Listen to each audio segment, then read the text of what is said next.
¿Quién no vio el video de la última clase? Bueno, después tiene que verlo porque esta clase solo es posible porque vimos la anterior, digamos así. Básicamente lo que hicimos en la clase pasada es estudiar qué autoridad tiene el Concilio Vaticano II, que normalmente un concilio tendría que ser infalible, tendría que ser dogmático. Bueno, vimos que el concilio renuncia a propósito a la infalibilidad, lo dicen todos en el concilio, lo dicen los papas después, y también renuncia a imponer, porque adopta esa actitud de diálogo, esa actitud de que ya no se afirma algo como verdad necesaria para salvarse y que todo el mundo debe creer, sino que yo afirmo mi parte de la verdad y escucho la parte de la verdad que tiene el otro, dialogamos y llegamos a una verdad común en algún momento. Bueno, ya digo, eso está explicado mejor en la otra charla, pero eso es lo que nos permite entrar a ver los textos del Concilio Vaticano II con un ojo crítico. ¿Por qué? Porque si el Concilio Vaticano II fuera un acto de magisterio, yo tengo que agachar la cabeza y creer. Porque hay una asistencia del Espíritu Santo prometida al magisterio para que cuando enseñe con autoridad, el Espíritu Santo no le deje cometer errores. Y eso es muy importante porque si es magisterio, ya digo, tengo que agachar la cabeza y creer. Como ellos renuncian al magisterio, lo manifiestan que no quieren enseñar con esa autoridad, que no quieren imponer con autoridad de maestro. Es decir, no quieren ponerle peso de verdad que todo el mundo tiene que creer, sino de diálogo que se puede discutir. Entonces, en ese momento uno puede empezar a juzgar con ojos de teólogo a ver qué valor tiene la enseñanza del concilio, humanamente hablando, digamos así. Porque como no me garantizan la enseñanza divina, digamos así, no me garantizan la asistencia del Espíritu Santo, pues me toca juzgar con mis ojos de teólogo a ver qué autoridad tiene eso. Y sobre todo la herramienta fundamental para juzgar cualquier doctrina es el catecismo y el magisterio de la Iglesia. De hecho, el catecismo es el resumen del magisterio de la Iglesia en lenguaje sencillo. Por eso es tan importante el estudio del catecismo. De hecho, acá vamos a ver cómo uno de los documentos del concilio, en realidad son dos, pero una doctrina común que es el ecumenismo, se opone, tiene un cambio radical a lo que enseñaba el catecismo y lo que enseñó la Iglesia siempre. Yo después les voy a dar citas, si quieren buscar pues distintos documentos del magisterio que gozan de la infalibilidad, de la asistencia del Espíritu Santo, que con estos documentos del concilio no encajan, son directamente contradictorios. O sea, lo que una frase se afirma que sí, en la otra se afirma que no. Y no son cosas, digamos así, disciplinares, porque yo puedo decir un día, bueno, las sillas las ponemos acá o mañana las ponemos allá, y no hay ninguna contradicción en eso. Pero estamos hablando de verdades de fe, de la constitución misma de la Iglesia, la definición, ¿qué es la Iglesia? La Iglesia no se puede haber equivocado durante 1960 años sobre su propia constitución, sobre su propia definición, no puede haber ignorado qué era la Iglesia. Entonces, de hecho, es curioso porque este cambio, esta contradicción, lo reconocen un montón de personas que no tienen nada que ver con nosotros y que incluso aplauden los cambios, pero lo reconocen. De hecho, una de estas personas, el padre Muñoz Palacio, hace un comentario a estos decretos sobre el ecumenismo y dice: todos los decretos del Concilio Vaticano II son importantes y todos señalan caminos nuevos. Pero el decreto sobre el ecumenismo es quizás el que significa un cambio de actitud y de orientación más notable en la Iglesia Católica. Ya digo, este padre Muñoz dice: esto es un cambio total en la actitud y en la orientación de la Iglesia Católica.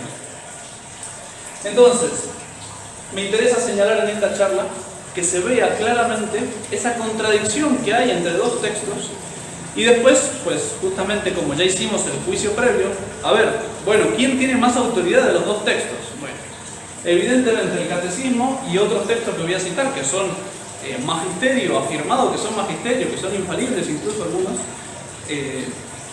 pues contrapuestos a lo que dice el concilio, que él mismo renuncia a la infalibilidad, que te dice no soy infalible y que no quiere imponer como una verdad que todo el mundo va a creer. Entonces, a ver, como en los juegos de cartas, ¿qué carta es más grande que otra? ¿Cuál mata cuál? Porque la contradicción se va a ver. Espero que eso quede claro, que hay una contradicción, hay un cambio de definición. Bueno, hay dos documentos del concilio que vamos a mirar. Uno se llama, me olvidé de anotarlo, Unitatis Redintegratio,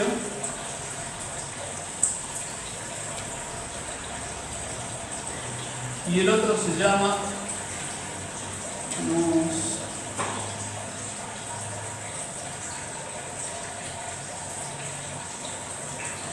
Nostra Aetate, nuestra edad. Para volver a rearmar la unidad se llama ese texto, Unitatis Redintegratio.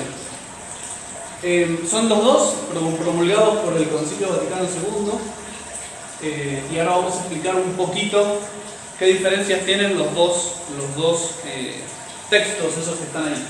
Bueno, pero antes empezamos por la doctrina tradicional, católica, que todos tendríamos que tener clara y normalmente no la tenemos. De hecho, todo esto está sacado del Catecismo de San Pío X, de los deberes que tenían que hacer, de lo que tenían que leer, que lo van a poder leer con mucho fruto cuando termine la charla. Léanlo, es muy importante que vean que en esto no hay doctrina propia, no hay nada mío, no hay nada de la fraternidad, no. Lo que hay es doctrina de la Iglesia que condena lo que la Iglesia hoy en día está diciendo sin autoridad divina. Entonces es muy importante que lo vean. Bueno, ¿qué dice el Catecismo de San Pío X? Sin más, identifica la Iglesia de Cristo con la Iglesia Católica. Cristo fundó una iglesia y esa iglesia es la Iglesia Católica, no hay vuelta. Las demás son inventos de hombres o modificaciones que los hombres hacen a esa iglesia de Cristo que no corresponden a lo que Cristo quiso hacer. Y esa iglesia de Cristo tiene la asistencia del Espíritu Santo para permanecer la misma iglesia hasta el fin de los tiempos. Entonces, a ver, ¿qué es necesario para ser miembro de la iglesia? Dice el Catecismo. Para ser miembro de la iglesia es necesario estar bautizado, creer y profesar la doctrina de Jesucristo, participar de los mismos sacramentos, reconocer al Papa y a los otros pastores legítimos de la iglesia. Básicamente hay que estar bautizado, tener la fe y reconocer a la jerarquía. Eso para pertenecer a la iglesia. Bien, ¿no pertenecen pues a la iglesia de Jesucristo tantas sociedades de hombres bautizados que no reconocen al romano pontífice por cabeza? Está hablando ahí de los ortodoxos que están en cisma, de los herejes. Bueno, no, señor. Todos los que no reconocen al romano pontífice por cabeza no pertenecen a la iglesia de Jesucristo. Pregunta el Catecismo: ¿cómo pueden distinguirse la iglesia de Jesucristo de tantas sociedades o sectas fundadas por los hombres y que se dicen cristianas? ¿Cuántos protestantes hay que se dicen cristianos? Yo vengo de Cristo, yo soy la iglesia fundada por Cristo. Bueno, ¿cómo podemos reconocer a la verdadera iglesia por entre un montón de sectas fundadas por hombres y que se dicen cristianas? Entre tantas sociedades o sectas fundadas por los hombres que se dicen cristianas, es decir, no están fundadas por Cristo, están fundadas por los hombres, se puede fácilmente distinguir la verdadera iglesia de Jesucristo por cuatro cosas evidentes de ver, pues solo ella es una, santa, católica y apostólica. Que han escuchado 500 millones de veces, que hemos rezado en el credo montones de veces. En una santa, católica, metapostólica, en la iglesia, conocen el credo, lo rezan en la misa, se saben el otro credo también, perfecto. Entonces, empieza a explicar qué significan esas cuatro notas que cualquiera puede ver. De hecho, son cosas de sentido común. Si Cristo fundó una iglesia, tiene que ser una sola. No puede haber una división y multiplicidad, sobre todo cuando Él promete la asistencia del Espíritu Santo para que esa iglesia perdure hasta el final. Porque podría ser que Cristo fundara una y se desarmara si no hay una asistencia de Dios, porque los hombres somos así de miserables. Fundamos una institución y al rato se desarma. Pero Cristo no. Cristo funda algo, uno, y lo deja uno hasta el final. ¿Por qué la iglesia es verdaderamente una? ¿Por qué la iglesia verdadera es una? Pregunta el Catecismo. Es una porque sus hijos de cualquier tiempo y lugar están unidos entre sí en una misma fe, en un mismo culto, una misma ley y en una participación a los sacramentos bajo una misma cabeza visible, el romano pontífice. Las mismas tres condiciones para pertenecer a la iglesia que se daban antes estar bautizado, tener la fe y reconocer al Papa, bueno, sigue siendo una, todos los que en todos los tiempos tuvieron la misma fe, el mismo bautismo y reconocieron a la misma jerarquía y siguieron las leyes de esa jerarquía. Son esas tres condiciones fundamentales. Pregunta: ¿no podría haber más iglesias? Estoy citando el catecismo, después voy a explicar el resumen ahí.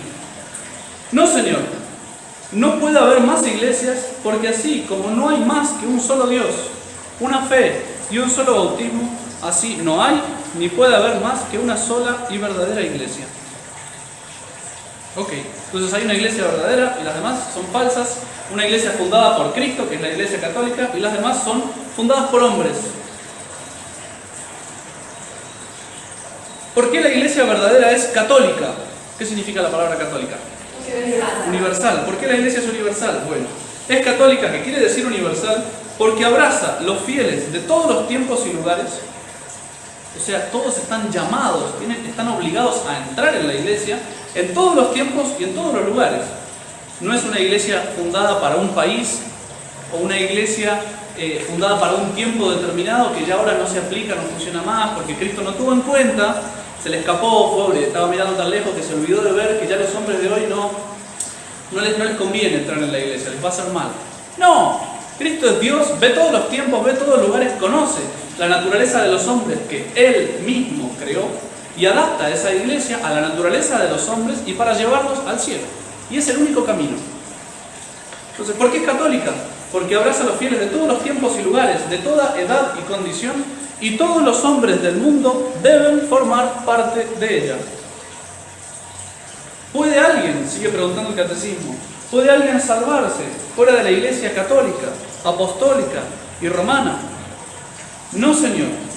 Fuera de la iglesia católica, apostólica y romana, nadie puede salvarse como nadie pudo salvarse del diluvio fuera del arca de Noé, que era figura de esta iglesia. Ya digo, eso siempre lo aclaro, sobre todo cuando hay gente nueva. Catecismo de San Pío X no significa el catecismo que escribimos nosotros, Fraternidad San Pío X. Significa el catecismo que escribió San Pío X y que cuando fue papa, porque lo escribió siendo párroco, cuando fue papa lo puso como obligatorio para toda la iglesia. Y este catecismo además no salió de la nada, es un resumen de la enseñanza de la iglesia de siempre. Por ejemplo, esto que está diciendo acá: todos los santos padres, San Agustín, San Jerónimo, San Basilio, etcétera, etcétera, etcétera, hablan del arca de Noé como figura de la iglesia católica, fuera de la cual no hay salvación. De hecho, es un dogma de fe definido: fuera de la iglesia católica no hay salvación. ¿Eso qué significa? ¿Que nadie de los que está fuera de la iglesia se puede salvar? Bueno, se puede salvar con ciertos matices. Eso va a explicar la siguiente pregunta. ¿Podría salvarse quien sin culpa se hallase fuera de la iglesia? Quien sin culpa, es decir, de buena fe, se hallase fuera de la iglesia y hubiese recibido el bautismo, o por lo menos tuviese el deseo implícito de recibirlo y buscase además sinceramente la verdad y cumpliese la voluntad de Dios lo mejor que pudiese, este tal, aunque separado del cuerpo de la iglesia, estaría unido al alma de la iglesia y por consiguiente en camino de salvación. Dicho de modo más sencillo, la persona que de buena fe cree que lo que está haciendo está bien y sigue su conciencia lo mejor que puede y practica y busca la verdad, pues esa persona ya está unida al alma de la iglesia y por lo tanto, si se salva gracias a la iglesia católica, a pesar de su religión falsa, que lo que va a hacer en realidad es tratar de apartarlo, porque tiene un montón de cosas que me apartan de la verdad que Cristo enseñó y de la salvación de mi alma. Entonces, porque es ignorante, tiene una ignorancia invencible, no conoce bien la religión católica, no se da cuenta de que su religión tiene errores y sigue su conciencia lo mejor que puede, por eso puede unirse al alma de la iglesia, queda unido al alma de la iglesia buscando lo mejor, siguiendo su conciencia lo mejor que puede, y entonces puede salvarse. Pero ojo, bueno, entonces se pueden salvar todos. En teoría sí, pero en la práctica es muchísimo más difícil que se salve una persona en una religión falsa que en la religión católica. Porque por algo Cristo funda la religión católica para que sea mucho más fácil salvarse. Piensen, por ejemplo, en la extrema unción. O sea, si con todos los sacramentos que tenemos nos cuesta vivir bien la vida cristiana, imagínense los que no disponen de esos sacramentos, los que no están recibiendo a nuestro Señor en la Eucaristía, los que no están confesando sus pecados, que lo vuelve a poner en pie nuestro Señor, ¿cuántas almas están en el cielo solamente por el sacramento de la extrema unción? Que vivieron una vida súper mala, y ahí a la hora de la muerte se arrepienten, les asusta, viene el sacerdote, los ayuda a arrepentirse, viene Cristo, porque los sacramentos es Cristo mismo que obra para mejorar nuestras disposiciones. Bueno, no me quiero extender demasiado, pero para que un arrepentimiento sin el sacramento pudiera borrar mis pecados, tiene que ser un arrepentimiento perfecto. Tiene que ser lo que se llama una contrición perfecta. Y para que la confesión pueda borrar pecados, le basta muchísimo menos. Le basta una contrición imperfecta. Si quieren averiguan en el catecismo, léanlo, está ahí, no me estoy inventando nada. Justamente la confesión puede hacer que un arrepentimiento medio perdone los pecados por la ayuda de Cristo, que corrige esas disposiciones, le da un impulso, una inyección de vida. Por eso muchísimas almas no se salvarían si no fuera por la extrema unción. Por decir algo, ¿no? ¿Y qué decir de la confesión? ¿Cuántas almas abandonan la práctica de la virtud porque caen y no saben levantarse? Y cuando tienen la confesión le vuelven la vida, las almas, las ganas, ay, sí, tengo que intentar de nuevo, y vuelvo a caer, y me vuelvo a levantar, y vuelvo a caer, y Cristo es el que me vuelve a levantar. Bueno, entonces, repito, si la Iglesia Católica, que tenemos todos los medios que Cristo diseñó para nuestra miserable naturaleza humana, después del pecado original, si ahí nos cuesta tanto, ¿qué será de los que no disponen de todos esos medios de salvación? O disponen de algunos, son mutilados. Bueno, es muchísimo más difícil. Hay santos que llegan a decir que es tan raro que alguien se salve fuera de la iglesia como son raros los santos dentro de la iglesia. Y si esa alma estuviera dentro de la iglesia, probablemente sería santa, mientras que afuera apenas le alcanza para salvarse. Entonces, por eso la iglesia, comprendiendo eso, se volvió misionera. Por eso los españoles vinieron acá y dijeron, oiga, hay que salvar a esta alma, con un montón de defectos que podían tener. Sin embargo, lo esencial lo tenían claro: hay que transmitir la fe católica para que estas almas se puedan salvar. Por eso la iglesia fue a África, por eso la iglesia tiene, ese espíritu misionero, ese cumplir con la misión de Cristo. Oiga, el que crea y se bautizare se salvará, y el que no, se condenará. Ir por todo el mundo y predicar el Evangelio. El que crea y se bautizare se salvará, y el que no, se condenará.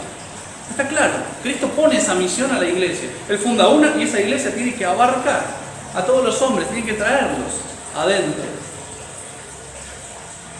Entonces, resumiendo lo que dice el catecismo en estos puntitos que están aquí, la iglesia de Cristo es la iglesia católica. O sea, Cristo fundó la iglesia católica, que es la única religión verdadera, porque Dios único funda una sola religión, es propia, la suya. Y las demás son inventos de hombres, como vimos que decía el catecismo, son falsas religiones. Esa iglesia católica ya es una, porque tiene una única fe mantenida a lo largo de todo el tiempo. Es una porque tiene un solo jefe, una sola jerarquía, es una en su gobierno. Es una porque todos reconocemos exactamente los mismos sacramentos. Bueno, es una en todas esas cosas. Es santa, es católica y es apostólica. Católica sobre todas, tengo dos notas, no me meto demasiado, pero sobre todo una y católica. Católica porque todos los hombres tienen el deber de entrar ahí y la iglesia tiene la capacidad para recibirlos. Típico de las iglesias cristianas o iglesias falsas, digamos así, protestantes, que cuando se separan empiezan a perder la nota de unidad, por supuesto, y la de catolicidad.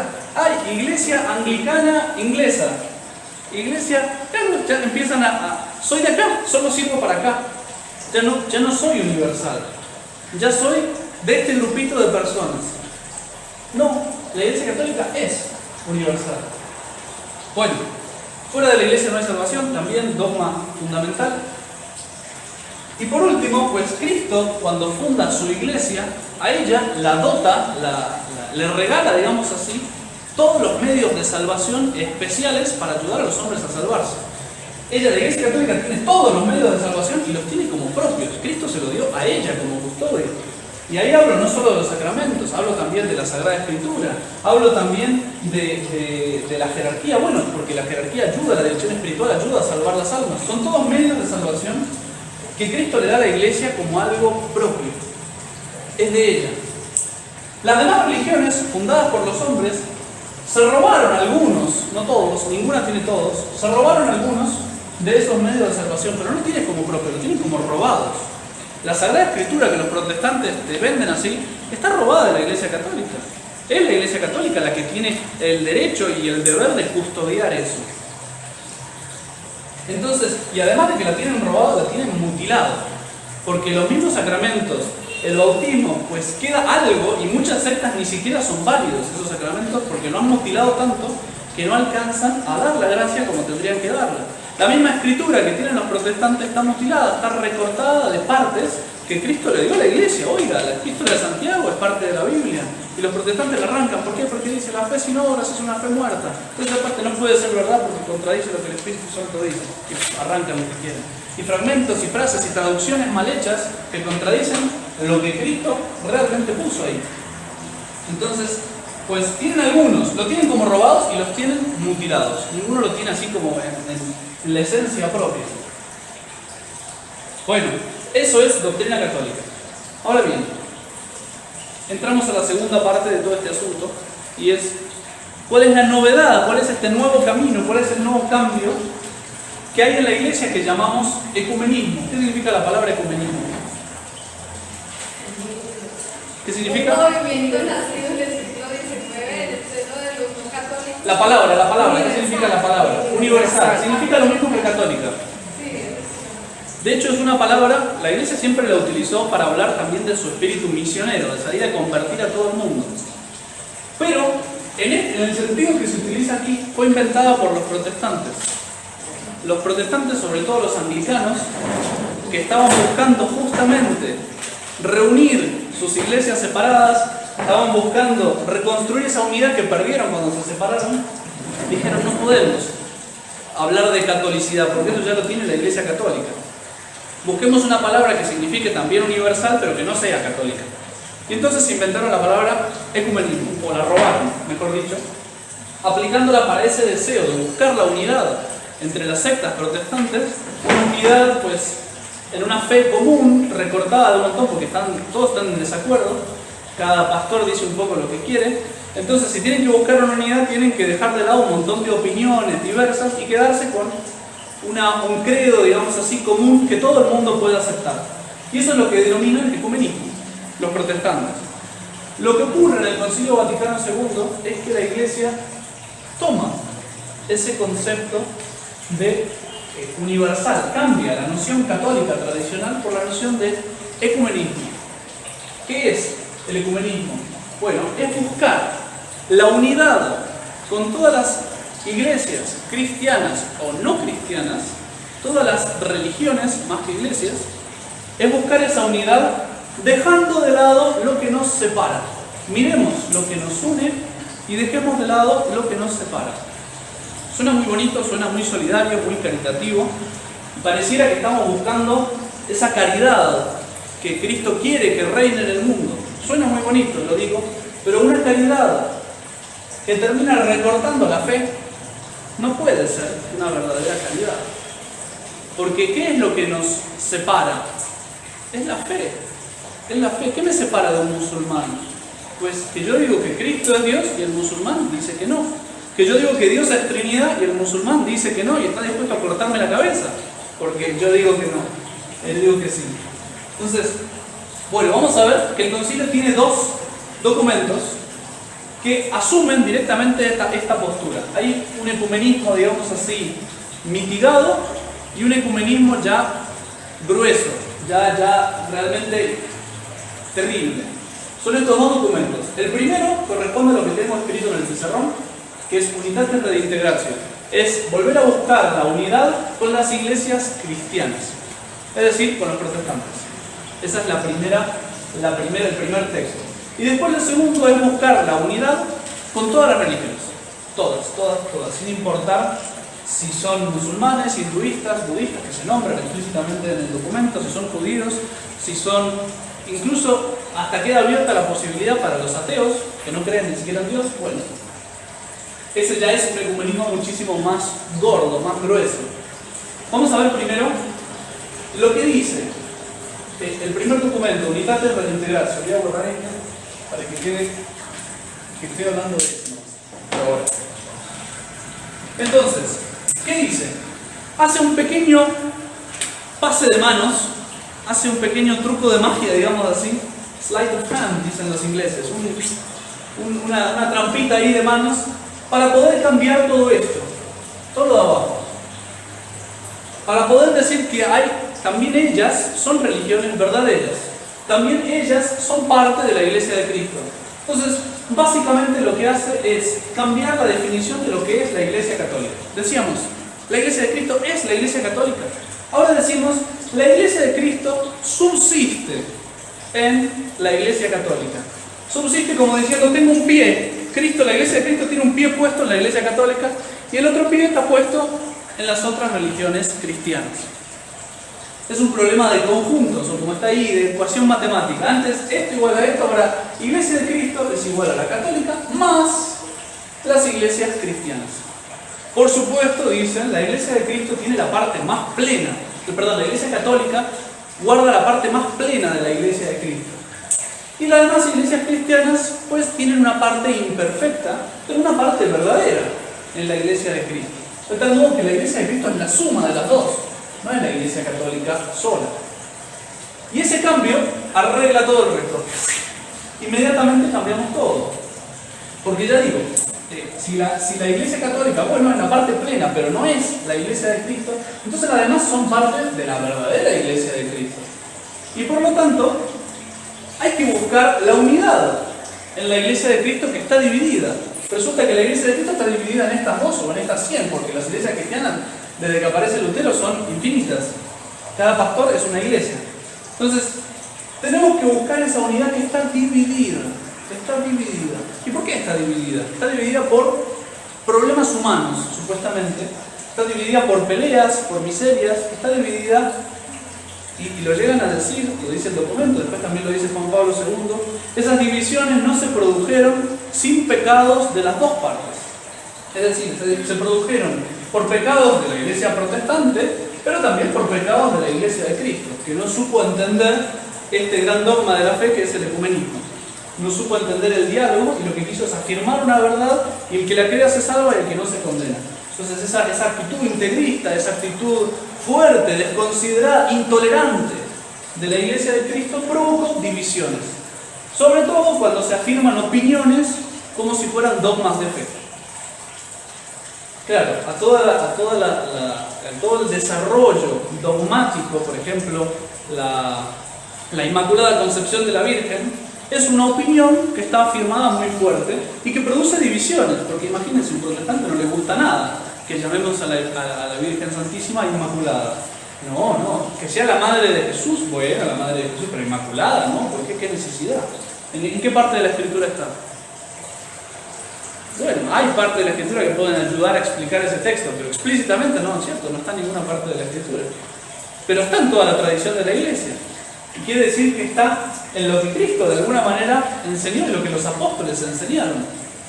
Bueno, en fin, todo eso, de hecho llegan a decir que los dogmas, las proclamaciones de los dogmas, fueron el bisturí que cortó la Iglesia de Cristo, dividió la Iglesia de Cristo. Bueno, claro, en esa perspectiva lo que tenemos que hacer es volver a buscar la unidad sacando esos bisturís que están molestando y que nos están arruinando la unidad. Tenemos que volver a coser lo que se había cortado. Después también una novedad que hay es, bueno, antes decíamos, fuera de la Iglesia de Cristo no hay salvación, pero claro, como son parte de la verdadera Iglesia de Cristo ahora, entonces se convierten en medios de salvación. Antes, ¿qué decíamos? Sí, se pueden salvar las personas que están en la otra religión a pesar de su religión y gracias a la Iglesia verdadera de Cristo que está bombeando gracias a todos lados. Porque gracias a los sacrificios, a las oraciones, a la celebración del santo sacrificio de la misa, que las personas que están incluso afuera del cuerpo de la Iglesia pueden recibir, pueden unirse al alma de la Iglesia. Lo que propiamente es un medio de salvación es la Iglesia católica. Lo demás son medios de condenación, de perdición. Lo único que hacen es poner obstáculos, en lo que tienen de propio, es poner obstáculos a la salvación. El texto dice, el Espíritu Santo no rehúsa servirse de ellas como medios de salvación. El texto de aquí, el mensaje de reintegración. Bueno, lo cual es totalmente contradictorio a lo que dice el catecismo. Totalmente contradictorio. No puede ser un medio de salvación. Ya digo, el único medio de salvación es la Iglesia, porque fuera de ella no hay salvación. Y los que se salvan no se salvan por medio de su religión falsa, se salvan por medio de las oraciones, los sacrificios y por unirse al alma de la Iglesia Católica. Por su ignorancia invencible y queriendo hacer lo que su conciencia les manda, se están uniendo de verdad a la verdadera Iglesia, a pesar de estar en la otra, materialmente hablando. Y después, claro, como tenemos que mirar lo que tenemos en común con las religiones para buscar esa unidad, empiezan a alabar todos los elementos de salvación que tenemos en común con las iglesias cristianas, que tenemos el bautismo, tenemos la fe, tenemos las Sagradas Escrituras, tenemos un montón de cosas en común. Pero perdemos de vista que se las han robado a la Iglesia Católica y que las tienen maltratadas, porque muchas veces la Iglesia tuvo que intervenir para decir, oiga, el bautismo de tal secta no es válido. ¿Por qué? Porque ya no están cumpliendo esto y esto y esto. Por ejemplo, León XIII, si no me equivoco fue León XIII, tuvo que intervenir en las ordenaciones anglicanas, no intervenir en las ordenaciones, sino declarar que las ordenaciones sacerdotales de los anglicanos y episcopales ya no eran válidas. Él dijo, en un momento, visto y considerando lo que se está haciendo, estas ordenaciones no son válidas. ¿Por qué? Bueno, ese sacramento que se robaron lo maltrataron tanto que ya no sirve. Básicamente. Entonces, digamos, en común es como si los dos tuviéramos derecho a poseerlo. No es cierto. La única que tiene derecho es la Iglesia Católica, que es la Iglesia que Cristo le puso todo eso como propio. Entonces, ¿cuál es la conclusión que se saca de todo esto? Pues hay tantos ejemplos que no sabría qué decir. Por ejemplo, el Papa Francisco que se reúne con la obispa anglicana de no sé qué país, ya no me acuerdo, de Alemania, y hacen una declaración de fe común. Sí, una obispa que es una mujer que no puede ser sujeto del sacerdocio, no puede ser sacerdote por derecho divino, porque instituyó los sacramentos fue Cristo y dijo en qué condiciones funcionan y en qué condiciones no. Entonces, pero no importa, hay que buscar esa unidad. Producto de esto es que el Papa Francisco ponga la estatua de Lutero en el Vaticano y que digan, y lo dijo, si no me equivoco, Benedicto XVI, cuando era Ratzinger, cuando era el cardenal Ratzinger, que la espiritualidad de Lutero le dio mucho a la Iglesia Católica. Estamos mirando lo que tenemos en común, sí, buenísimo. Producto de eso es que el Papa Francisco diga, Lutero, en la cuestión de la justificación, no se equivocó. Pero curiosamente, en la cuestión de la justificación, es decir, del paso del estado de pecado al estado de gracia, que los protestantes dicen, yo me salvo por la fe, hago un acto de fe y me salvo, y el católico dice, oiga, si usted no se bautiza, si usted no se confiesa, está perdido. Bueno, en la cuestión de la justificación, Lutero no se equivocó, pero oiga, santidad, fue justo y precisamente lo que el Concilio de Trento declaró como un error. Definió y declaró excomulgados, anatema, el que no sostenga, el que sostenga todos los errores de Lutero, será excomulgado. Bueno. Entonces, ¿por qué? ¿De dónde sale eso? Sale de acá. Y sobre todo de esto. Y les digo más, como decía en la última charla, esto solo es posible gracias a una idea que tuvo un pastor protestante, el pastor Schmidt, que estaba presente en el Concilio Vaticano II, y sugirió, oiga, ¿por qué dicen que la Iglesia Católica es la Iglesia de Cristo? Eso es muy ofensivo para nosotros.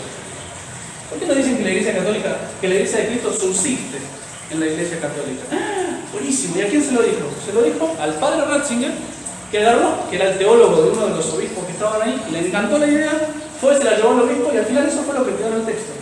La Iglesia de Cristo subsiste en la Iglesia Católica. Y todas las demás cosas que se van saliendo de eso, todo eso sale de esto.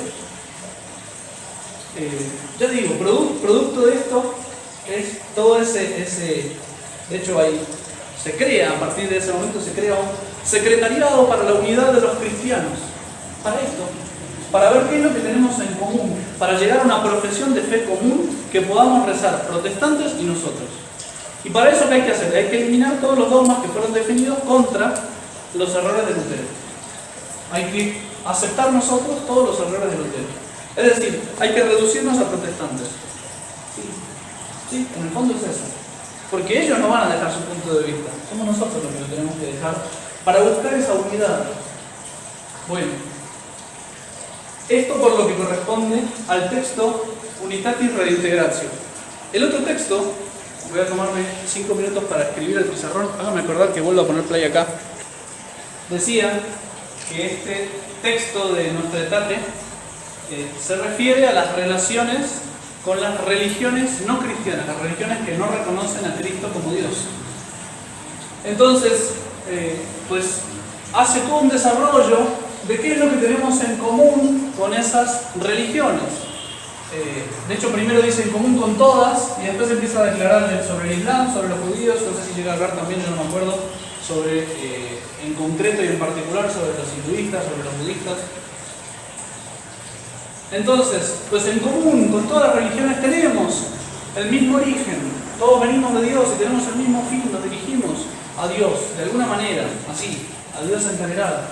Y también tiene muchas cosas buenas, no sé a qué se refiere con muchas cosas buenas, pero es cierto que puede haber, no sé, ascética, en el sentido de mortificación en los monjes budistas, o que pueda haber, por ejemplo, custodia del matrimonio entre los judíos, o digamos, tienen cosas que se pueden decir buenas, sí, entiendo la idea, pero alabarle a una persona todo lo que tiene bueno, que no le sirve para salvar su alma, no es una actitud muy noble, es engañar a la otra persona creyendo que se puede quedar muy tranquilo donde está y que no hace falta que se convierta.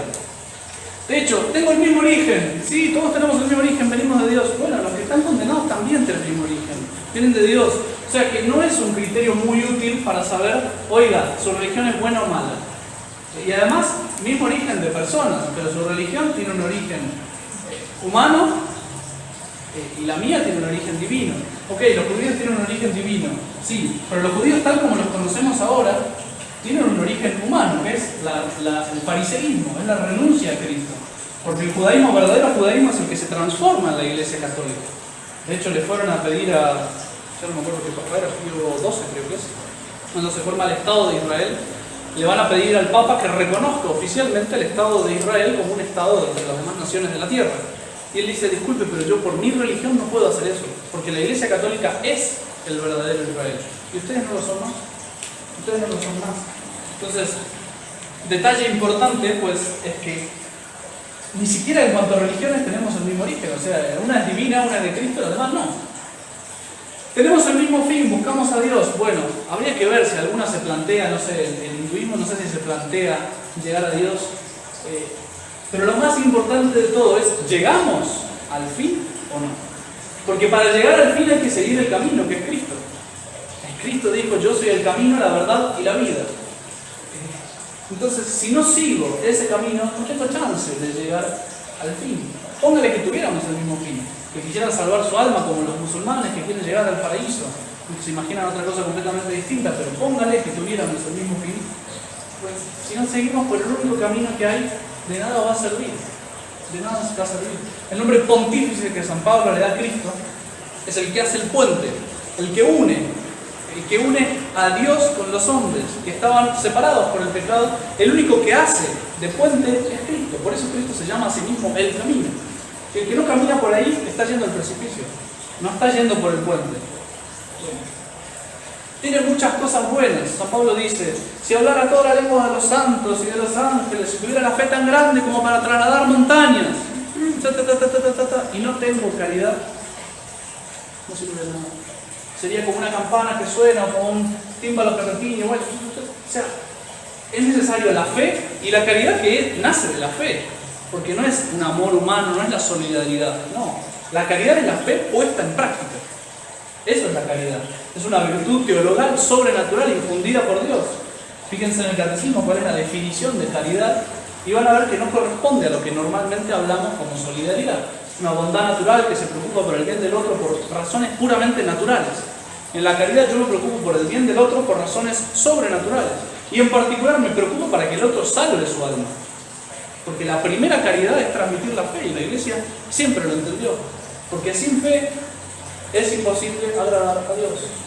Sí, que es imposible agradar a Dios. Ojo, una persona que esté de buena voluntad en esas religiones se puede salvar, ya digo. Pero una cosa es tener compasión y tolerancia de la persona y otra cosa es aplaudirle a la falsa religión todos sus errores, que es un problema, porque las estoy confirmando en su error.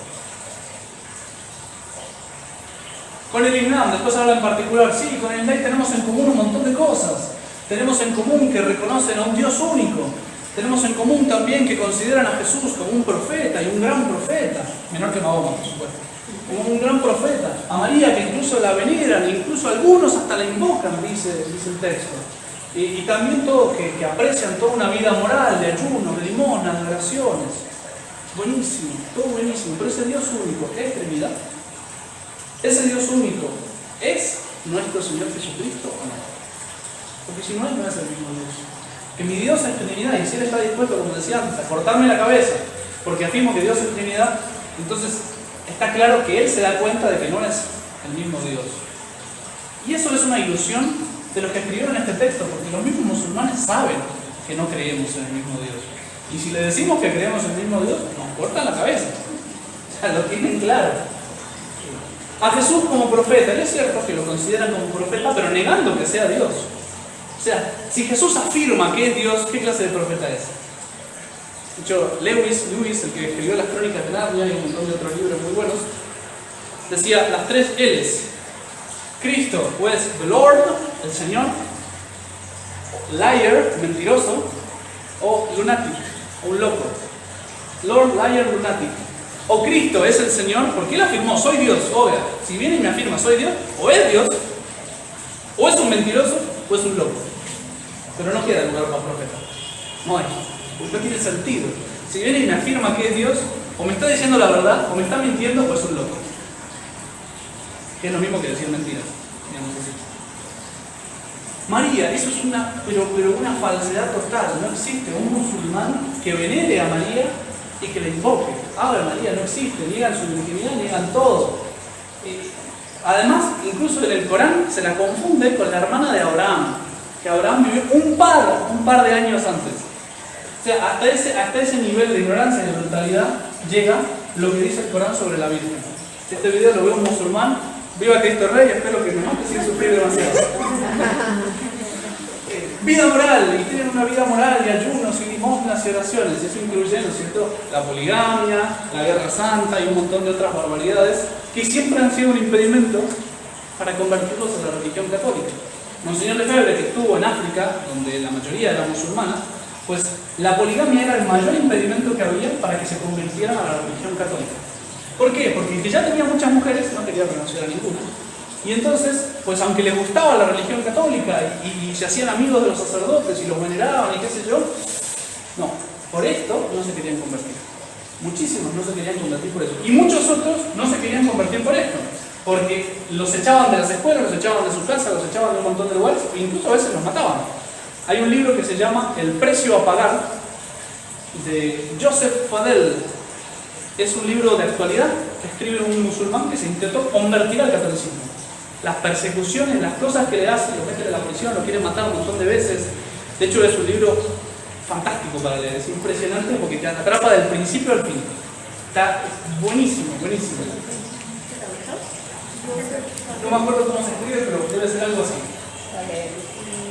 Joseph Fadel. Está vivo el hombre. Está dando conferencias por todo el mundo sobre ese libro que escribió. Claro, cuando logra salir, después de no sé qué cantidad de años, logra salir de la parte, no me acuerdo de qué lugar de musulmán estaba, cuando logra salir de ahí, pues entonces escribe el libro y empieza a dar conferencias a todo el mundo. No es muy ecuménico que digamos, este muchacho. O sea, se convirtió al catolicismo y es muy bueno. Es muy bueno el libro, realmente. Ya digo, toda esa vida moral, ayunos y limosnas y oraciones, algo hay, pero está lleno de errores mucho más graves. Yo no puedo taparme los ojos y no puedo no decírselos a un musulmán. Si la poligamia no estuviera mal, pues entonces adoptémosla nosotros y sigamos adelante, pobres, ¿no? Pero que lo haga. evidentemente son cosas que la iglesia considera que están mal y por eso nunca lo permitió, y que Cristo considera que está mal. Por eso dice, del principio, uno con uno, hombre y mujer los creó. Serán los dos una sola carne, bueno. En fin. De hecho, un profesor del seminario que estudió en Mekón, Suiza, cuenta que una vez Europa está lleno de musulmanes, terrible. Y cuenta que una vez estaba viajando en el subte, en el metro, subterráneo. ¿Quién hay subterráneo? Bueno, un tren que va por abajo de la tierra. Estaba viajando por ahí y de repente se suben con turbante él estaba con sotana, ya era seminarista, todavía no era sacerdote. Se suben, el vagón medio vacío, agarran, se sacan cinturones, cierran las puertas del metro. Él estaba ahí, cierran ahí y está diciendo, hasta acá llegué. Ay, Señor, ayúdame a morir bien y no sé qué. Y vienen, meten un bolso, lo tiran ahí al medio, cierran todas las puertas y ahí como si nada, no miran de como abren el bolso, sacan chorizo, mortadela, salamí y empiezan a comer. ¿En serio? ¿Por qué? Porque Alá, cuando están bajo tierra, no los ve. Entonces todo el ayuno y la abstinencia, literal, se dan cuenta que la idea del Dios que tienen no es muy profunda, digamos así. Si alcanza a enterrarse un poquito ahí para cometer cualquier pecado. Pero eso que decimos los animistas en África, Monseñor Lefebvre contaba que cuando mataban a un enemigo, le abrían la cabeza y le comían el cerebro para agarrar el alma del otro y volverse más fuerte como enemigo, como persona. Todas esas cosas, bueno, una vida moral un poco particular, un deseo de perfección un poco particular. Quiero decir, es una tontería lo que estamos diciendo. No tiene ningún sentido y ni siquiera ellos lo van a reconocer. O sea, los únicos tontos que creemos, entre comillas, esto, es la Iglesia Católica de hoy, porque ninguna otra religión le va a creer esto. Los judíos, es fantástico lo que dice la Iglesia Católica de los judíos tradicionalmente. Bueno, el pueblo judío fiel se convirtió en la Iglesia Católica. De hecho, San Pablo o San Pedro llegan a decir los dos que hay muchos sacerdotes que obedecen a la fe. No me acuerdo qué carta por ahí, pero bueno, los Hechos de los Apóstoles creo que está. Muchos sacerdotes, hablando de sacerdotes de los judíos, que obedecen a la fe, se convirtieron, muchos sacerdotes. Pero una gran mayoría no se convirtió y sobre todo los jefes del pueblo no se convirtieron. Entonces se lo considera el pueblo que estaba preparado por Dios para recibir a Cristo. De ahí vienen todas las profecías, todos los sacrificios que simbolizaban a Cristo, sacrificios de Isaac, todos los sacrificios del Antiguo Testamento, de la vaca roja, que esto, que lo otro. Todo simbolizaba y preparaba a ese pueblo para recibir a Cristo. Y ese pueblo, como pueblo, en cuanto a sus autoridades y en cuanto a su jerarquía, no recibe a Cristo. Lo mata, lo crucifica y lo considera un blasfemo. Y eso es lo que siguen considerando hoy los judíos. Entonces, decir lo que dice el texto, con los judíos, ¿qué tenemos en común? Ambos esperamos al Mesías. Solo que los judíos lo esperan por primera vez y nosotros lo esperamos por segunda cuando vuelva a juzgar a vivos y muertos. Es que lo dice, el texto lo dice. Y es un perdón ridículo. O sea, un judío que uno le dice que está esperando por segunda vez, le está afirmando que Cristo es Dios. Y él está negando que Cristo es Dios. O sea, claro, buscaron una forma de decirlo bonito, pero no encaja, no funciona. Y esto que está escrito ahí, lo repite Juan Pablo II cuando va a la sinagoga de Roma y hace un discurso para decir, no, que ustedes son nuestros hermanos mayores. Y además los judíos después respondieron, el título de hermanos mayores, aunque entendemos que hay buena voluntad, no nos gusta. Cuando ustedes miran en la Sagrada Escritura, el hermano mayor siempre es el malo. ¿En serio respondieron eso?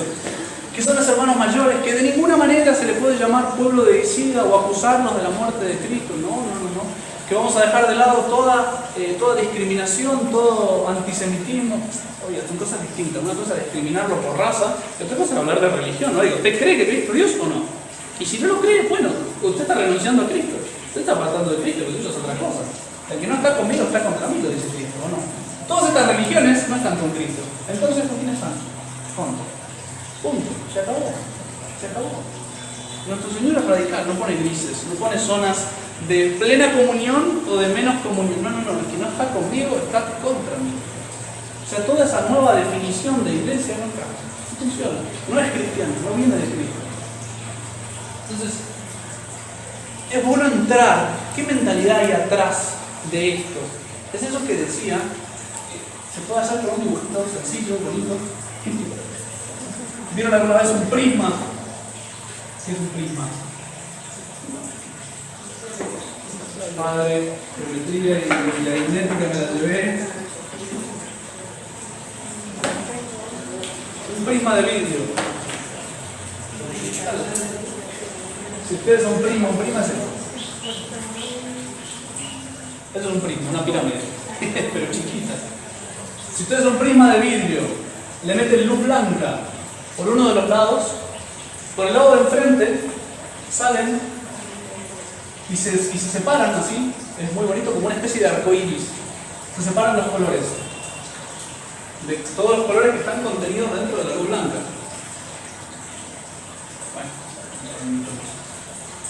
Bueno, ¿qué es lo que dice el ecumenismo para, digamos, qué es lo que está diciendo la Iglesia ahora para justificar el ecumenismo? Y en esto incluyo desde el concilio todos los papas, todos, sin excepción. ¿Qué es lo que dicen? La Iglesia de Cristo, es esto que está acá, es la luz blanca, que es única, es una sola. La fundó Cristo y esa abarca todas las demás religiones que históricamente se han distinguido en el tiempo. La principal, por supuesto, y la que más se parece y la que abarca más plenitud de la Iglesia de Cristo es la católica. Pero también hay otras que salen de la verdadera Iglesia de Cristo, que son, por ejemplo, la protestante, que lo van a llamar nunca protestante, ¿no? Pero también, no solo eso, también salen distintas religiones. Es más, no nos conviene decir que esta es la Iglesia de Cristo, nos conviene decir que esta es la religión de Dios, porque eso fue el primer documento. El segundo documento, que le digo, el que acabo de explicar, es mucho más amplio. La religión de Dios es más amplia, no solo abarca a los cristianos, abarca también a los musulmanes, a los judíos, a los ortodoxos, etcétera, etcétera, etcétera. A todos sin excepción, incluso los ateos. ¿Cómo hacen para justificar esto? Toda la salvación viene de Cristo, ojo, porque Cristo, hay que cambiar la noción de todo, hay que cambiar toda noción. Cristo, llega a decir Juan Pablo II, por su encarnación, se unió con todo hombre, lo quiera o no lo quiera, lo sepa o no lo sepa. Textual. ¿Qué significa eso? Que Cristo por su encarnación salvó a todos los hombres. ¿Por qué? Porque el pecado no es algo que le haga daño a Dios. ¿Por qué? Porque Dios es infinitamente perfecto. ¿Qué daño le puede hacer el pecado? Que una hormiga levante la mano así y le diga, a él no le hace nada. Definición de pecado del catecismo: ofensa voluntaria contra la ley de Dios. Desobediencia voluntaria contra la ley de Dios. Es una ofensa a Dios. Ahora, que a Dios no le haga nada es otra cosa, pero de mi parte yo quisiera ofender a Dios cuando cometo un pecado. Y el pecador es lo que busca. No, pero a Dios no le hace nada. ¿El pecado qué es? El pecado es un daño para el hombre. El pecado es un daño para el hombre. Y en esa misma concepción de ideas, la creación ya no tiene como fin a Dios. Pregunta el catecismo: ¿para qué creó Dios al hombre? Para conocerlo, amarlo, servirlo en la tierra y gozar después eternamente del cielo. ¿Para qué creó Dios al hombre? Para él. No hay un fin que Dios pueda tener en la creación distinto de sí mismo. Porque es una cuestión de filosofía sencilla. Cuando uno busca un fin fuera de sí mismo, es porque está buscando una perfección que le falta. A Dios no le falta ninguna perfección para tener que ir a buscar algo afuera. Dios, cuando busca un fin, solamente se puede buscar a sí mismo y lo tiene que buscar dentro. Dios crea porque Él es caridad y la caridad quiere difundirse. Pero no nos crea, no crea todo para el hombre. Eso lo dicen abiertamente: Dios crea todo para el hombre. El fin de la creación es el hombre. Porque a Dios, ¿qué le cambia? ¿Crear o no crear? No le cambia nada, es cierto, su perfección no le cambia nada. Pero no puede buscar un fin afuera de Él. Porque no sería Dios si buscara un fin afuera de Él. Le faltaría algo.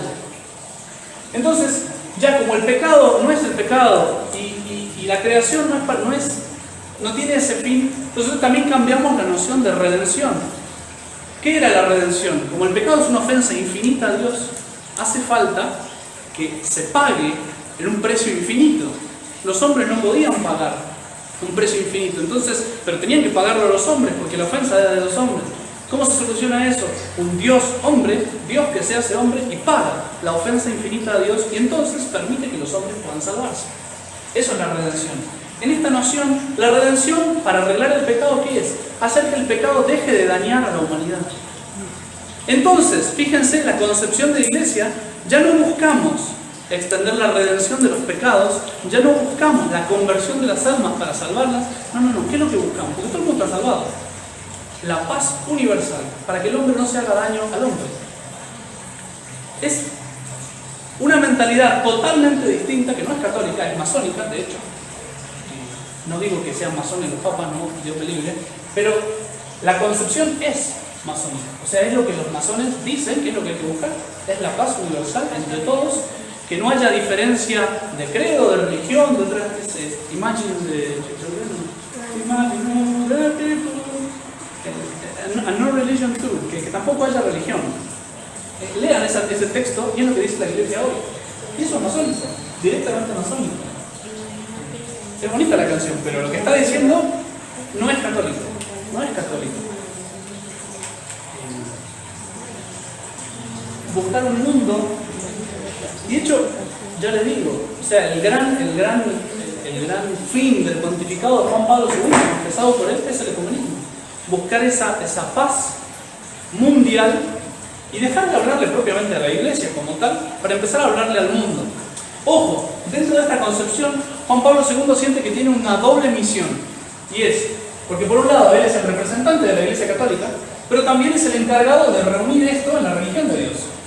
Entonces a veces él habla a la Iglesia Católica, y cuando habla a la Iglesia Católica, le habla en lenguaje católico.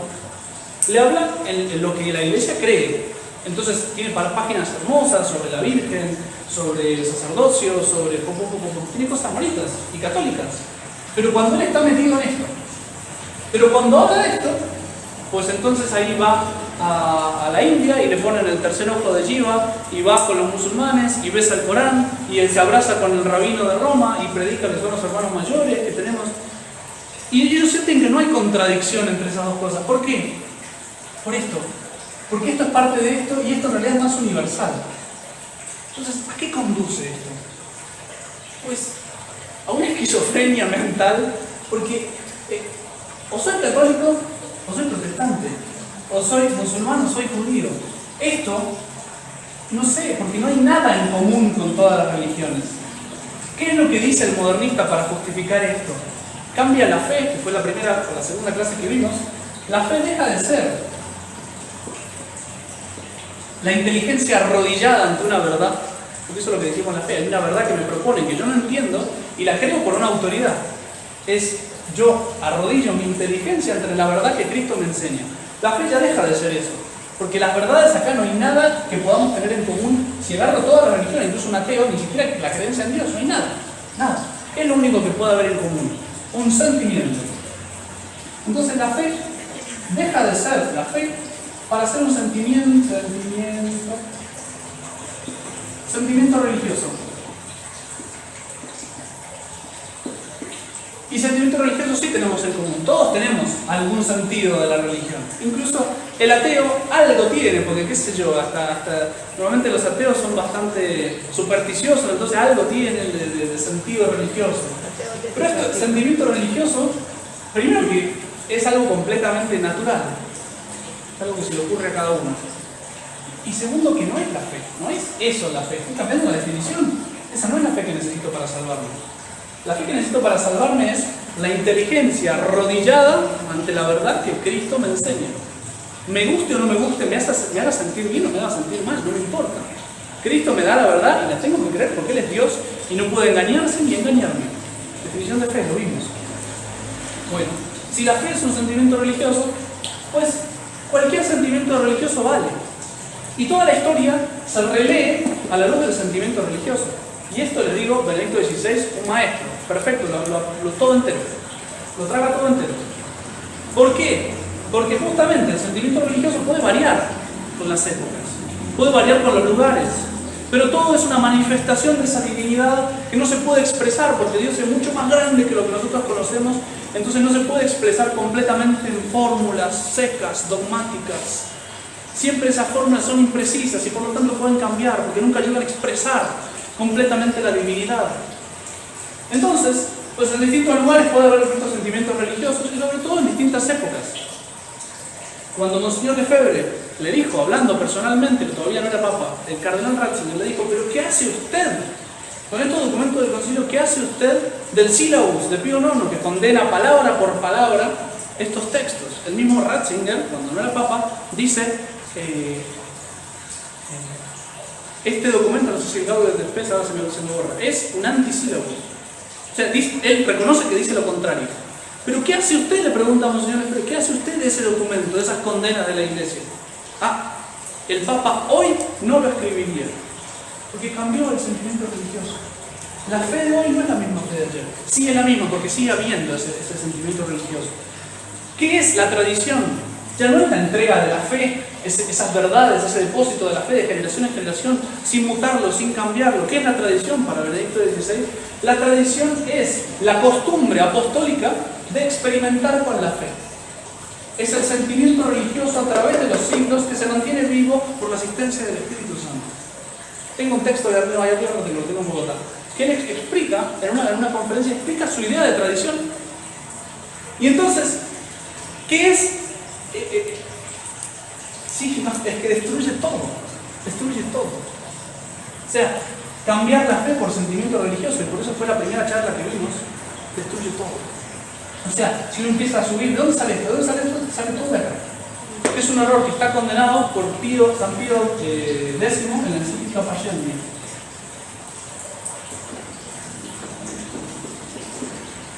Voy a terminar rápido con la condena del ecumenismo. Hay un montón de textos. Les anoto. Voy a poner pausa acá. Voy a leer entonces algunos textos de Mortalio Animos de 1926. Entonces, convencidos de que son rarísimos los hombres, privados de todo sentimiento religioso, parecen haber visto en ello esperanza de que no será difícil que los pueblos, aunque disientan en unos de otros en materia de religión, no será difícil que convengan fraternalmente en la profesión de algunas doctrinas que sean como fundamento común de la vida espiritual. A ver, ¿qué es lo que nos une? ¿Qué es lo que tenemos en común? Y tomemos eso como credo, todo lo demás lo tiramos a la basura. Con tal fin, suelen estos mismos organizar congresos, reuniones, conferencias, con no escaso número de oyentes, e invitar a discutir allí promiscuamente a todos, a infieles de todo género de cristianos, y hasta aquellos que apostataron miserablemente de Cristo, o con obstinada pertinacia niegan la divinidad de su persona o de su misión. Nos juntamos a charlar a ver qué tenemos en común. O, como hicieron en Asís, Juan Pablo II, Benedicto XVI, nos juntamos a rezar a Dios. Y entonces ponemos la estatua de Buda arriba del altar, y entonces nos rezamos al lado de los hindúes. La Madre Teresa de Calcuta, pobre, reza un montón de veces frente a la estatua de Buda. ¿Sí? ¿Cómo puede ser canonizable una persona así? Sin embargo, dice Pío XI, dice que ningún fiel puede aprobar esto.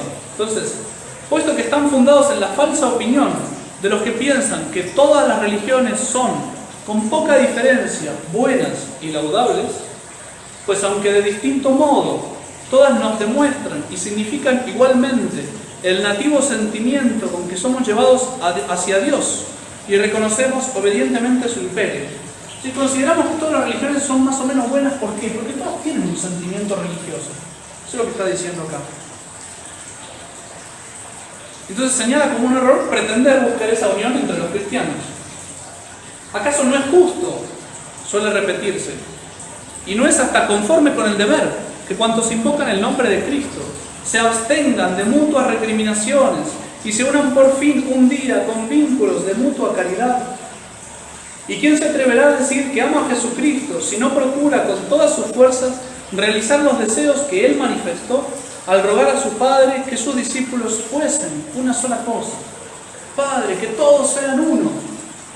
La iglesia está dividida, entonces hay que hacer un esfuerzo para que ese pedido de Cristo se haga realidad. La iglesia siempre dijo, la oración de Cristo es infalible. Cuando Cristo pide algo, Cristo lo obtiene. Y esa es la nota de unidad de la Iglesia Católica. Y por eso mismo decimos que hay una asistencia del Espíritu Santo al Magisterio, porque Pedro, he rogado por ti a fin de que tu fe no desfallezca. Ok, la fe de Pedro no puede desfallecer.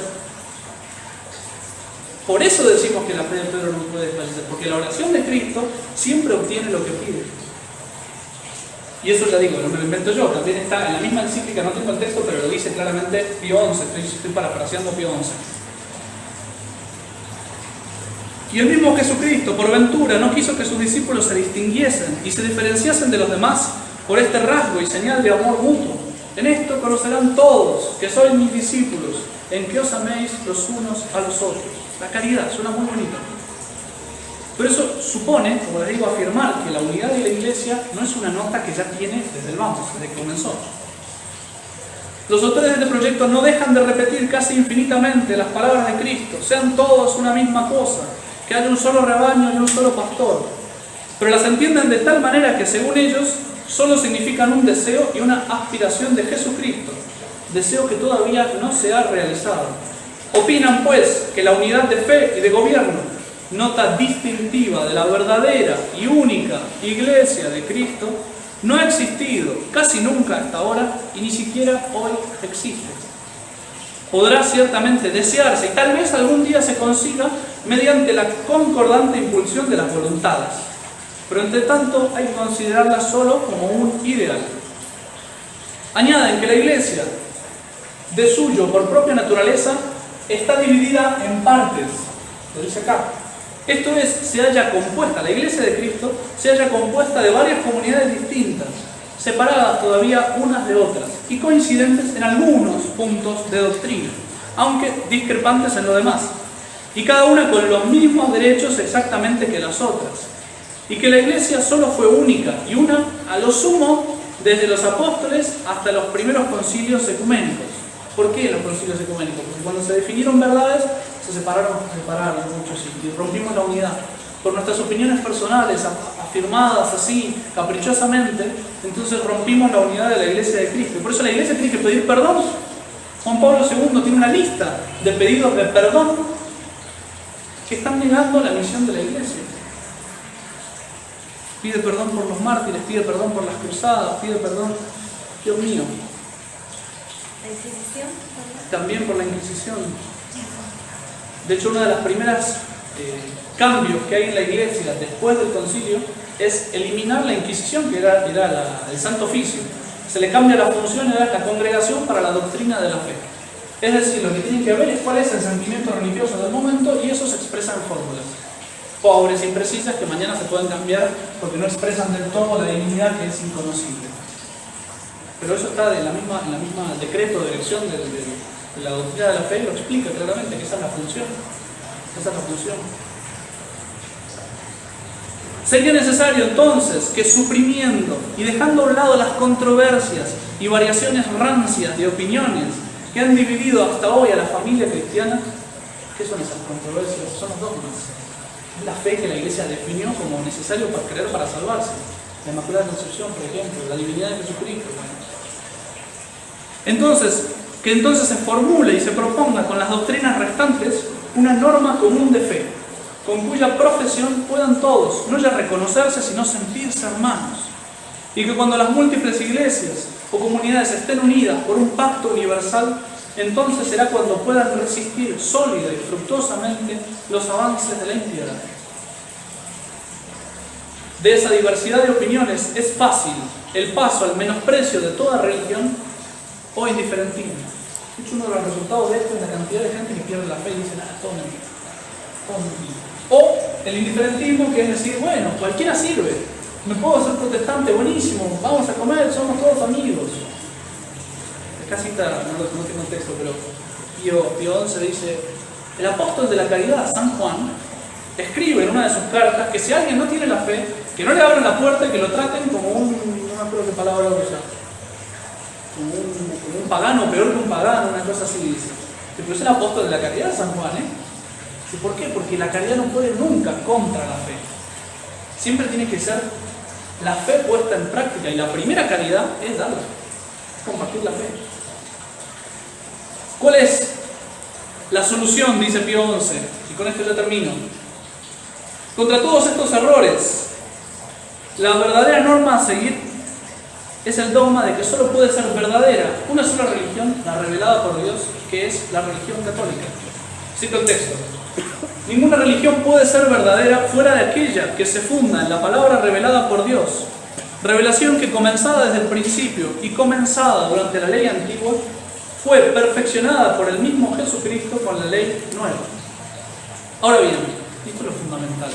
Si Dios ha hablado, dice el Papa, y que haya hablado lo comprueba la historia, sigue diciendo, es evidente que el hombre está obligado a creer absolutamente la revelación de Dios y a obedecer totalmente sus preceptos. Oiga, si Dios vino a la tierra y habló, tenemos que escucharlo. Si Dios manda algo, hay que obedecerlo. Si me obliga a creer, hay que creer. No hay vuelta. Me guste o no me guste. Y con el fin de que cumpliésemos bien lo uno y lo otro, es decir, creer y obedecer a sus mandatos, para gloria de Dios y salvación nuestra, el unigénito de Dios fundó en la tierra su iglesia. La misión de la iglesia es esa: repetirnos las verdades que Cristo enseñó y obligarnos a practicar la moral que Cristo nos obliga. Bien claro se muestra, pues, venerables hermanos, por qué esta sede apostólica no ha permitido nunca. Esta confesión vale por sí misma para la infalibilidad. Que Roma nunca durante 2000 años permitió eso, pues claramente es magisterio ordinario universal, infalible por lo tanto, si recuerdan las charlas que vimos antes. No ha permitido nunca a los suyos que asistan a los citados congresos de acatólicos, a los ecuménicos, porque la unión de los cristianos, conclusión, no se puede fomentar de otro modo que procurando el retorno de los disidentes a la única y verdadera Iglesia de Cristo, de la cual un día desdichadamente se alejaron, a aquella única y verdadera Iglesia que todos ciertamente conocen y que por voluntad de su fundador debe permanecer siempre tal cual él mismo la fundó para la salvación de todos.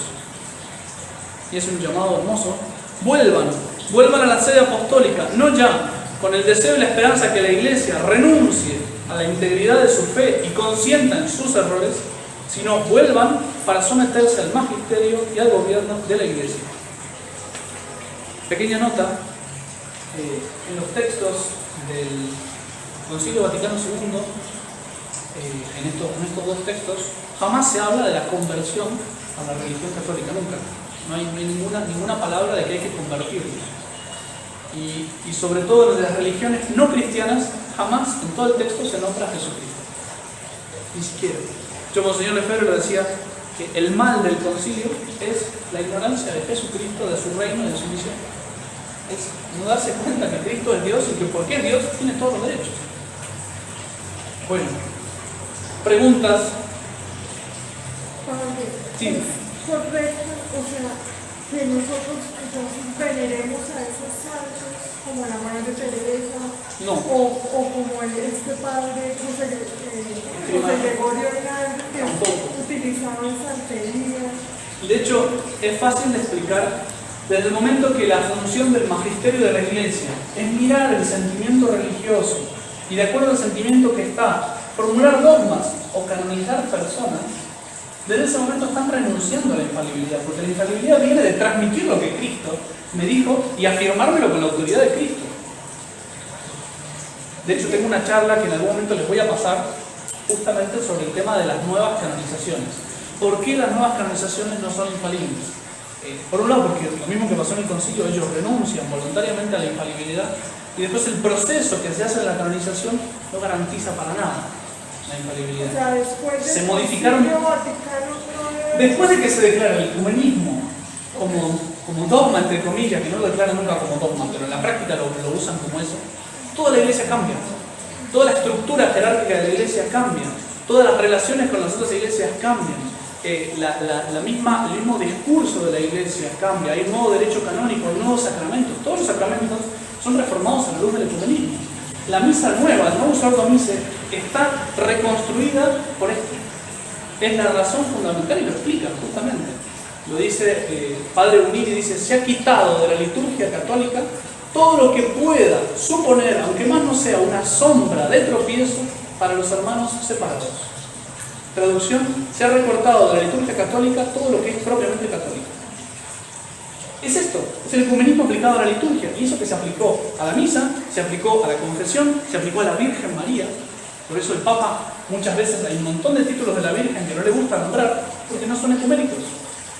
¿Sí? Un montón de comisiones, se creó la Comisión Teológica Internacional, que justamente la idea es saber dialogar con los protestantes y ver a qué conclusión llegamos sobre el sentimiento religioso en común entre ellos y nosotros.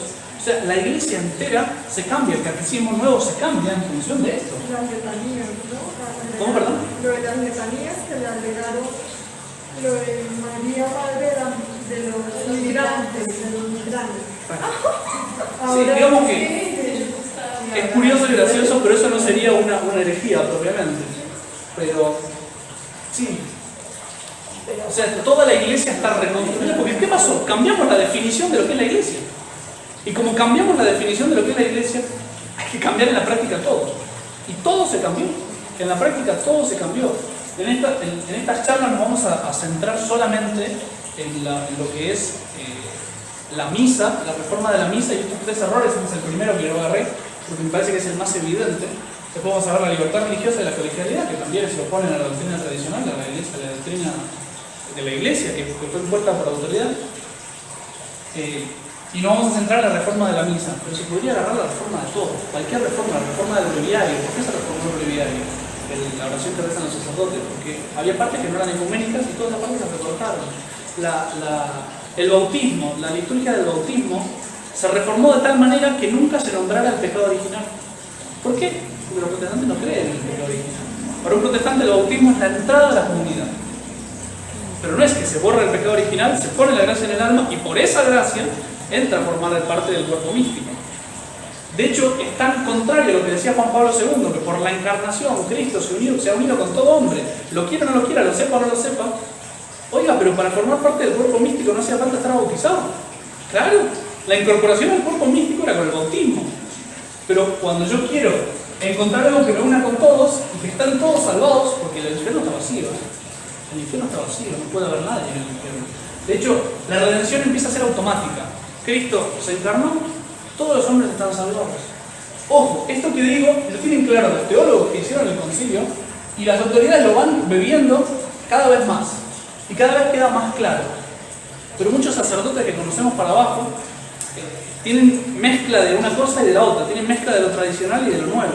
No significa que todos sean, que hay que tirarlos todos al fuego, por amor a Dios, no estoy diciendo eso. Pobres sacerdotes que hacen lo mejor que pueden, pero les están inyectando constantemente el veneno, en particular por la misa nueva. Y sobre todo por la formación en los seminarios, que cada día es peor. Cada día es peor. O sea, la divinidad de nuestro Señor Jesucristo es muy normal que se ponga en duda. La diferencia entre el Cristo histórico y el Cristo de la fe, no sé si alguna vez la escucharon, es algo de teología del día de hoy, ¿no? Nada extremista, es teología clásica, digamos así, entre lo moderno. Es justamente qué pasa. El Cristo histórico pasó, fue un hombre medio normal, no hizo todos esos milagros, todos esos discursos que le ponen. Todo eso es producto del sentimiento religioso de los primeros cristianos que generaron fábulas que finalmente con el tiempo se escribieron. Esos son los evangelios para los modernistas. Es el sentimiento religioso que con el tiempo se pone por escrito. Y eso lo hacen con la misma escritura. Habrán escuchado hablar del proto-Isaías, del deutero-Isaías, de no sé qué. ¿Qué significa eso? Sentimientos religiosos que se fueron poniendo por escrito en distintas épocas y se le adjudicaron a Isaías. Pero no fue Isaías. ¿Por qué? Porque, por ejemplo, esas profecías, la profecía de nuestro Señor sobre la destrucción del templo de Jerusalén, 70 años antes, no puede ser cierto, porque la profecía no puede ocurrir. O sea, el Cristo histórico no puede haber dicho eso. El Cristo de la fe sí, porque ya los cristianos le pusieron eso en boca. Y no es que sea mentira, ojo, no es que sea mentira. Es un sentimiento religioso que expresa una verdad inconocible. Pero es mentira, porque históricamente no es cierto. O sea, hay una separación entre el Cristo histórico y el Cristo de la fe, producto de esto, que no tiene sentido. Que no tiene sentido. O sea, Cristo no resucitó y Benedicto dice, está en eso. Está en eso. Él dice, si por resurrección tengo que entender que el alma se vuelve a unir con el cuerpo, sí, exactamente, sí, eso hay que entender. No, entonces eso es metafísicamente imposible. ¿Cristo cómo resucitó? Resucitó por el sentimiento religioso de los primeros cristianos que se imaginaron que Cristo seguía vivo entre nosotros y lo expresaron en una especie de mito, de fábula, que quedó escrita en los evangelios. ¿Sí? ¿Qué pasa? Cuando uno habla a las comunidades católicas, no les habla del Cristo histórico, les habla del Cristo de la fe. Entonces le explica, sí, Cristo resucitó al tercer día, como había dicho, y uno lo afirma, pero lo está afirmando en el sentimiento religioso. Cuando él escribe libros teológicos, afirma las otras cosas. Si no, el Cristo histórico es tal cosa. Ojo, hay que tener claro los dos rubros. La ciencia y la fe no chocan, porque están en planos distintos. La ciencia contradice la fe constantemente, según él. En fin. Bueno, ¿alguna otra pregunta? Excelente, vámonos.